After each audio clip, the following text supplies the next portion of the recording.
Bonjour Gilbert. Bonjour, bonjour, heureux de vous revoir, ça va? Ça va, comme tous les Français, confrontés à ce climat à la fois anxiogène et violent. Ouais, c'est le mot qu'on puisse dire, oui. La preuve, malheureusement, hier, 2 policiers ont été grièvement blessés dans le Val d'Oise. Il n'y a donc plus de limite à la violence? Il faut préciser le contexte. Ce sont 2 policiers de la police judiciaire qui effectuaient ce qu'on appelle une planque, et qui ont été vraisemblablement dérangés ou questionnés par 3 individus. Ils ont à ce moment-là, les policiers, exhibé leur carte de fonctionnaire de police, pensant naïvement, c'est là où il faut se dire que la réalité n'est pas encore entrée dans les esprits des policiers, parce que la peur du gendarme, c'est un rêve, pensant naïvement que le fait de montrer la carte de police ferait passer chemin à ces gens-là. Ça a provoqué l'effet contraire. Ils ont été roués de coups d'une manière que le ministre de l'Intérieur a qualifiée, et les criminels, il n'y a pas d'autre mot, n'en déplaise au ministre de la Justice, c'est pas un drame, c'est un crime, leur ont dérobé leur arme et ont tiré sur les 2 policiers à 6 reprises. L'un est entre la vie et la mort, et l'autre, fort heureusement, est dans un état qui semble s'améliorer. Qu'est-ce que ça veut dire?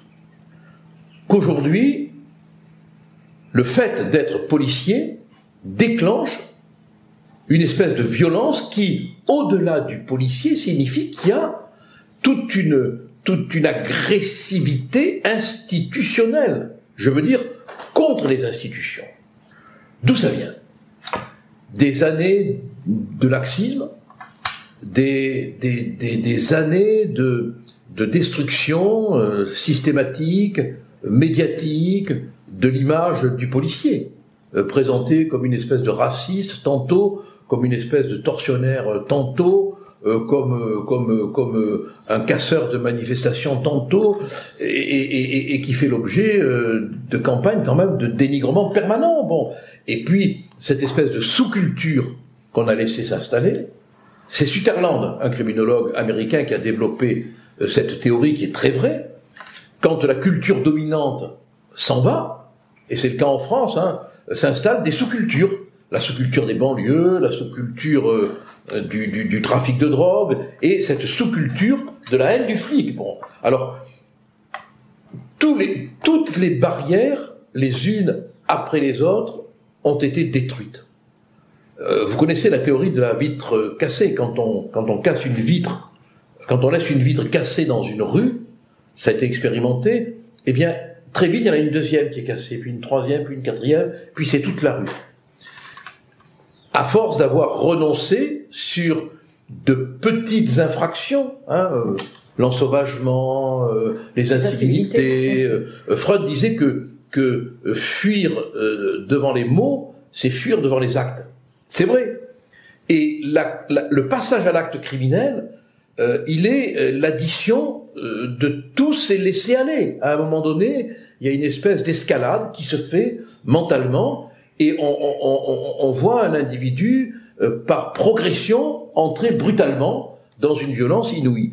Là, dans le cas des policiers, on est, sauf information qui arriverait pour dire le contraire, on est dans la confluence entre une espèce de violence quelque part idéologique, parce que tuer du flic, ça a un sens idéologique, et une criminalité de sang, de violence exponentielle, quasiment intrinsèque, qui cherche une issue et qui trouve le policier. Alors, ce qui est très difficile à analyser, ce sont les mécanismes de cette confluence entre la violence inhérente à un type d'individu et sa fabrication idéologique sur le policier, le gendarme, le pompier.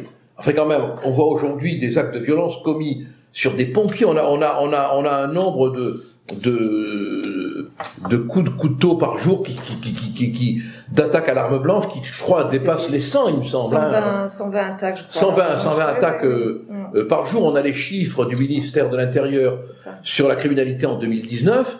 Bon, jamais on a atteint une telle violence. Et Bauer, quand il a été interviewé, a dit c'est vraiment un épisode d'explosion criminelle inouï. Bon, alors il serait quand même temps que on cesse d'aller faire du baby-foot, hein, ou d'aller visiter les prisons, qu'on cesse de se gargariser de mots et que on frappe, on punisse au premier acte de délinquance. Et puis, non seulement la réponse doit être rapide, je veux dire que c'est quand même plus important d'apporter une réponse rapide aux actes criminels, délinquentiels, que de filmer les audiences. Je trouve que c'est quand même plus important. C'est quand même plus important. Et puis, primordial, rétablir la discipline et l'ordre dans les écoles, dans les lycées, dans les collèges. C'est là que se fait l'apprentissage de la discipline, du respect de la norme. Il faut que les professeurs puissent enseigner tranquillement. Quand je pense qu'il y a eu des syndicats qui se sont indignés de l'idée possible qu'un surveillant général ou un proviseur, je ne sais plus, fût un ancien policier. Bon, si on n'arrive pas à ce rétablissement de l'ordre, mais de l'ordre interne, de l'ordre quotidien, on va au devant. Et dès le plus jeune âge. Ah oui, dès le plus jeune âge. Sinon, on assiste vraiment à une dégénérescence qui va emporter la société. Le président a prononcé son discours contre le séparatisme. Enfin, un peu de courage politique ? D'abord, son discours contre le séparatisme, il nous ramène à la phrase de Freud que j'évoquais tout à l'heure, hein, et que là je peux vous citer parce que j'ai retrouvé mes notes. Hein. On commence par céder sur les mots, on finit par céder sur les choses. Bon, pourquoi avoir la trouille des mots, parler de séparatisme, alors qu'il s'agit ni plus ni moins que de lutter contre le radicalisme islamique? Je veux dire que jusqu'à présent, moi, j'ai pas vu un chrétien donner des coups de couteau dans la rue en criant Jésus est grand, ou un juif faire de même en criant non pas Jésus est grand, mais Yahvé est grand, ou un bouddhiste s'attaquer au hachoir contre des passants, ou un protestant, ou un calviniste, un luthérien. Enfin, on peut évoquer toutes les religions de la terre. Bon, alors pourquoi ne pas avoir le courage de dire cette loi, elle est faite pour lutter contre l'emprise à la fois invisible et visible du radicalisme islamique, qui est une menace non seulement pour les musulmans tranquilles, croyants et sereins, mais pour l'ensemble des autres citoyens et citoyennes, des autres religions, et même des laïcs. Bon, alors je trouve que très très vite, on se rend compte que cette trouille des mots, elle sera aussi une trouille des actes. Du reste, oui, l'intitulé de la proposition de loi a changé. Oui, voilà. Alors, l'intitulé de la proposition de loi a changé. Ce n'est plus l'islam radical qui est l'objet du texte, mais ce sont tous les cultes. Alors, je cherche encore une fois le premier mort qui serait imputable à des juifs, à des chrétiens, à des bouddhistes, etc. Ce gouvernement n'aura pas le courage de s'attaquer à la réalité du mal qui gangrène la société. On a laissé s'installer les zones de non-droit. On a laissé s'installer les territoires perdus de la République. On a laissé s'installer des flux migratoires qui ne visent pas les immigrés, mais qui visent la quantité du flot qui nous empêche de gérer, d'encadrer, de former. On risque un jour d'avoir une guerre civile. Et les lâches, comme toujours, en seront responsables. Et l'enseignement de l'arabe. Alors là, vraiment, on se demande pourquoi, dans la lutte contre ce qu'on appelle lâchement le séparatisme, on instaure l'enseignement de l'arabe. C'est une manière, quelque part, de renforcer le séparatisme. Est-ce que l'on écrit et l'on parle suffisamment bien le français dans les écoles, dans les collèges, dans les lycées, dans les universités, dans la vie de tous les jours, pour renforcer l'occupation du temps par l'enseignement de l'arabe. Pourquoi cette génuflexion devant une langue?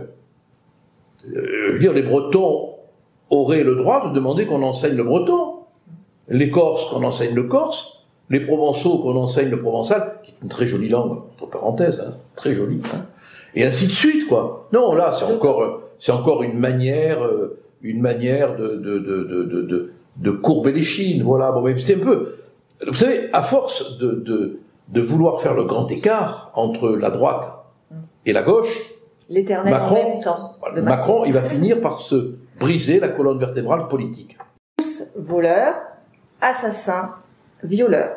Ce n'est pas moi qui le dis, mais Zemmour, et ça a provoqué un tollé, donc à propos des mineurs étrangers. Ben heureusement que c'est pas vous qui le dites, parce que on se prendrait un torrent de procès. Hein. On aurait tous les départements qui se mobiliseraient. Non, je trouve, franchement, moi, Éric est un ami. En amitié, je lui dirais, ce propos est excessif, parce qu'il est évident que tous les migrants ne sont pas des voleurs, tous les migrants ne sont pas des violeurs. Il a reconnu d'ailleurs. Tous les migrants, voilà, ne sont pas. Mais il a fait immédiatement ce qu'on appelle en écriture un repentir. Hein. Vous savez, quand on corrige une phrase, pour la modifier, on fait un repentir. Bon. Je prends toujours la responsabilité de mes propos, vous savez, ça me coûte parfois cher. Tous les mineurs isolés ne sont pas forcément des violeurs. Christine, tous les mineurs isolés ne sont pas des voleurs. Non, mais Christine, tous les mineurs isolés, vous avez raison, ne sont pas des voleurs et des violeurs. Mais la responsabilité de la France et du gouvernement, c'est de ne pas prendre le risque. Et donc, tant qu'il y en aura un, il ne faut pas les laisser rentrer, parce que ça veut dire un voleur, un violeur, un assassin qui persécute les Français. Potentiel, mais statistiquement, c'est la vérité. Ces propos vous appartiennent, c'est pas CNews. Non, Christine. Oui, un dernier mot, ensuite, on a 2 minutes pour réagir. Je comprends, mais la responsabilité du gouvernement, ce n'est pas l'humanisme pour les étrangers, c'est la protection des Français. Et les Français, vous avez raison, tous les mineurs isolés ne sont pas des voleurs, des violeurs, des assassins, mais je vous répète, comme il y en a beaucoup qui le deviennent, eh ben, il faut protéger les Français. Et donc, dans le doute, il ne faut laisser rentrer personne. Il a immédiatement précisé sa pensée en disant, mais oui, tous les migrants ne sont pas des violeurs, des assassins et des voleurs. Donc bon, étant donné qu'il y a un repentir immédiat, au sens de correction, hein, qu'on se comprenne bien, hein, de correction des termes, c'est que vraiment on veut sa peau. On cherche le moyen. Moi, je pense que quelque part, Macron a peur de Zemmour. Je pense que l'Élysée, du reste ça a été rapporté, hein, se dit que sa présence dans l'opinion, on peut même dire sa puissance sur l'opinion, quand on voit les résultats de CNews, hein, inquiète l'Élysée. Bon, parce que si l'on essaye de faire un peu de droit, ce qui est aujourd'hui quasiment indécent, bon, je vois pas la connotation raciste qu'il peut y avoir dans le terme de migrant. Oui, c'est pas le migrant, c'est pas une race, c'est pas une ethnie, ce n'est pas une religion. Il n'avait pas à le dire, on est d'accord. Mais le procès qu'on lui fait est absolument anormal. Quand un élu de la Courneuve dit « je vais devenir le nouveau Mohamed Merah », on le poursuit pas. Et puis on pourrait égrener toutes les citations des uns et des autres qui mériteraient des poursuites pour apologie du terrorisme et qui n'ont droit finalement qu'à des invitations médiatiques. Bon, non. On veut la peau de Zemmour. On veut se faire une descente de lit politique avec du Zemmour.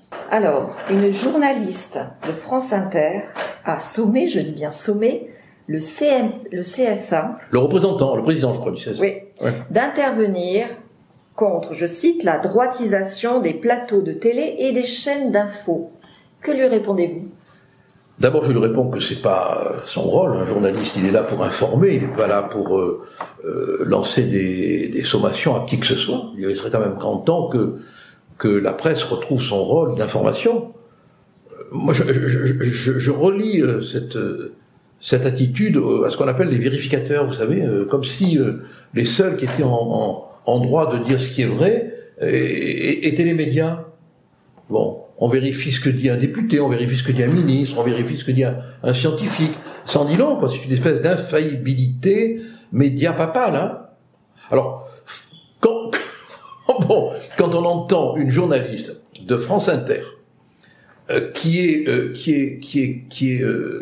une radio dont tout le monde sait qu'elle est complètement orientée à gauche, et que si on a des opinions de droite, on ne peut pas les exprimer, cela m'a été dit, demander au président du CSA d'aller en quelque sorte comptabiliser les éditoriaux qui seraient orientés à droite, je veux dire, c'est complètement ahurissant, quoi.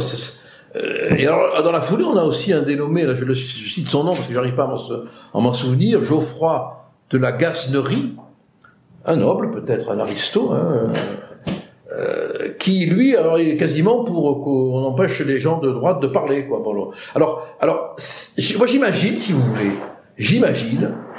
qu'à France Inter, on a des Fouquier-Tinville, qui sont plutôt du reste des Fouquier-Dinanville, hein, qui feraient les émissions, voilà, et puis des Robespierrot, hein, qui viendraient interviewer en disant attention, hein, pas de liberté pour les ennemis de la liberté, mais la liberté que l'on combat, hein, la liberté dont ils sont les ennemis, c'est nous qui la définissons, hein.